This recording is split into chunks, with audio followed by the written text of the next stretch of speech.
Welcome to Recipes for Easy Cooking. ഇന്ന് ഞാൻ ഉണ്ടാക്കുന്നത് പെട്ടെന്ന് ഉണ്ടാക്കാൻ പറ്റുന്ന ഇഞ്ചി പച്ചടിയാണ്. സദ്യയ്ക്ക് പ്രധാനപ്പെട്ട ഒരു ഐറ്റമാണ് പച്ചടി. ഇഞ്ചിയുടെ ടേസ്റ്റ് ഇഷ്ടമില്ലാത്തവർ പോലും ഇഞ്ചി പച്ചടി വെച്ചാൽ ഇഷ്ടപ്പെട്ട് കഴിക്കും.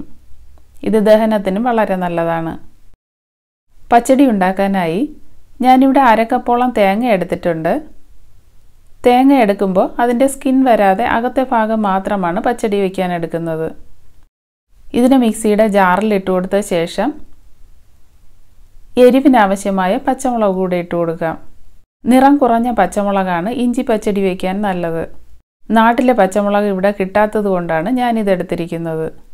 1/2 ടീസ്പൂൺ ജീരകം ഇട്ട് കൊടുക്കാം. ഇനി ഇതിലൊരു 1/2 കപ്പ് വെള്ളം ചേർത്ത് അരച്ചെടുക്കാം. ഇത് ഡെസിക്കേറ്റഡ് കോക്കനട്ട് ആയതുകൊണ്ടാണ് 1/2 കപ്പ് വെള്ളം ചേർക്കുന്നത്. ഫ്രഷ് ആയിട്ടുള്ള തേങ്ങയാണെങ്കിൽ 1/4 കപ്പ് വെള്ളം ചേർത്ത് അരച്ചാൽ മതി.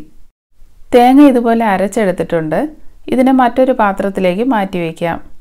മിക്സിയിൽ ഒരല്പം വെള്ളം ഒഴിച്ച് കഴുകിയതും കൂടെ ഒരുമിച്ച് ഒഴിച്ച് വയ്ക്കാം. പച്ചടി വയ്ക്കാനായി ഞാൻ ഇതുപോലെ 2 കഷ്ണം ഇഞ്ചി എടുത്തിട്ടുണ്ട്. ഇതിനെ ചെറുതായി അരിഞ്ഞെടുക്കണം. ഇനി പച്ചടി വയ്ക്കാനായി ഒരു പാൻ ചൂടാക്കിയ ശേഷം 2 ടീസ്പൂണോളം എണ്ണ ഒഴിച്ചു കൊടുക്കാം. എണ്ണ ചൂടായി കഴിയുമ്പോൾ 1 ടേബിൾ സ്പൂണോളം സവാള അരിഞ്ഞതിട്ട് കൊടുക്കാം. തീ നന്നായി കുറച്ച് വെച്ച ശേഷം സവാളയൊന്ന് റോസ്റ്റ് ചെയ്യണം. സവാളയൊന്ന് നന്നായി വെന്താൽ മതി. സവാള മൂത്ത് ബ്രൗൺ കളർ ആവരുത്.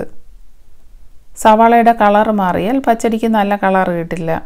സദ്യയ്ക്ക് പച്ചടി വയ്ക്കുമ്പോൾ അതിൻ്റെ കളറും ടെക്സ്ചറും വളരെ പ്രധാനമാണ്. ഇതുപോലെ സവാള വെന്ത് കഴിയുമ്പോൾ അരിഞ്ഞ ഇഞ്ചി ചേർത്ത് കൊടുക്കാം. ഇഞ്ചി ചേർത്ത ശേഷം അല്പസമയം ഒന്ന് വഴറ്റി കൊടുക്കാം. ഇഞ്ചിയുടെ പച്ചമണം മാറുന്നത് വരെ മാത്രം വഴറ്റിയാൽ മതി. ഇഞ്ചി പച്ചടി വയ്ക്കുമ്പോൾ ഇഞ്ചിയും തേങ്ങയും ഒരുമിച്ച് അരച്ചും പച്ചടി വയ്ക്കാറുണ്ട്. പക്ഷേ ഇഞ്ചി എണ്ണയിൽ വഴറ്റിയെടുക്കുമ്പോൾ അതിൻ്റെ പച്ചമണം മാറി കിട്ടും. ഇനി അല്പം ഉപ്പിട്ട് കൊടുക്കാം. ഉപ്പ് ചേർത്ത് വഴറ്റുമ്പോൾ പെട്ടെന്ന് വെന്ത് കിട്ടും. ഇഞ്ചി ഇതുപോലെ വെന്ത് കഴിയുമ്പോൾ ഒരു പച്ചമുളക് അരിഞ്ഞതിട്ട് കൊടുക്കാം. പച്ചമുളക് ഒരുപാട് വെന്ത് കുഴഞ്ഞു പോകേണ്ട ആവശ്യമില്ല. പച്ചമുളക് ഇട്ടൊന്ന് വഴറ്റിയ ശേഷം അരപ്പിട്ട് കൊടുക്കാം.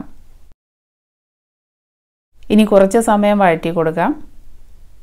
തേങ്ങ നന്നായി വെന്ത് വരണം. ഇതുപോലെ അരപ്പ് നന്നായി വെന്ത് കഴിയുമ്പോൾ സ്റ്റൗ ഓഫ് ചെയ്യാം. അരപ്പ് നന്നായി തണുത്ത ശേഷം തൈര് ഒഴിച്ചു കൊടുക്കാം. ഒരുപാട് പുളിയില്ലാത്ത കട്ട തൈരാണ് പച്ചടി വയ്ക്കാൻ നല്ലത്. ഞാനിവിടെ ഇതുപോലെ 1 കപ്പ് തൈര് എടുത്തിട്ടുണ്ട്. ഇതിനെ നന്നായി മിക്സ് ചെയ്തെടുക്കണം. തൈരിനെ 1 സ്പൂണോ വിസ്കോ വെച്ച് നന്നായി മിക്സ് ചെയ്യാം. മിക്സിയിലിട്ട് അരയ്ക്കരുത്. തൈര് മിക്സിയിലിട്ട് അരച്ചാൽ വെള്ളമായി പോകും. ഇപ്പോൾ അരപ്പ് നന്നായി തണുത്തിട്ടുണ്ട്. ഇനി തൈര് ചേർത്ത് മിക്സ് ചെയ്ത് കൊടുക്കാം. പച്ചടി തണുത്ത ശേഷമാണ് തൈര് ചേർക്കേണ്ടത്, അല്ലെങ്കിൽ തൈര് പിരിഞ്ഞു പോകും. ആവശ്യത്തിനുള്ള ഉപ്പ് കൂടി ചേർത്ത ശേഷം നന്നായി മിക്സ് ചെയ്യാം. ഇതുപോലെ മിക്സ് ചെയ്ത ശേഷം മറ്റൊരു പാത്രത്തിലേക്ക് മാറ്റി വയ്ക്കാം. ഇനി കടുക് വറുത്തിടണം. സദ്യയ്ക്ക് പച്ചടി വയ്ക്കുമ്പോൾ വിളമ്പാറാവുന്ന സമയത്താണ് കടുക് വറുത്തിടുന്നത്. ഒരു പാൻ ചൂടാക്കിയ ശേഷം 2 ടീസ്പൂണോളം എണ്ണ ഒഴിച്ചു കൊടുക്കാം.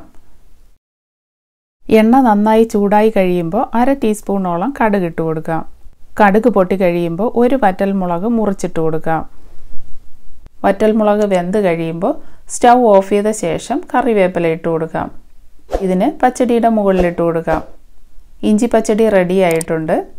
ഈ വീഡിയോ ഇഷ്ടപ്പെട്ടെങ്കിൽ ലൈക്ക് ചെയ്യുക, ഷെയർ ചെയ്യുക, സബ്സ്ക്രൈബ് ചെയ്യുക. വീണ്ടും മറ്റൊരു റെസിപ്പിയുമായി വരുന്നതുവരെ ബി ഹാപ്പി, സ്റ്റേ ഹെൽത്തി.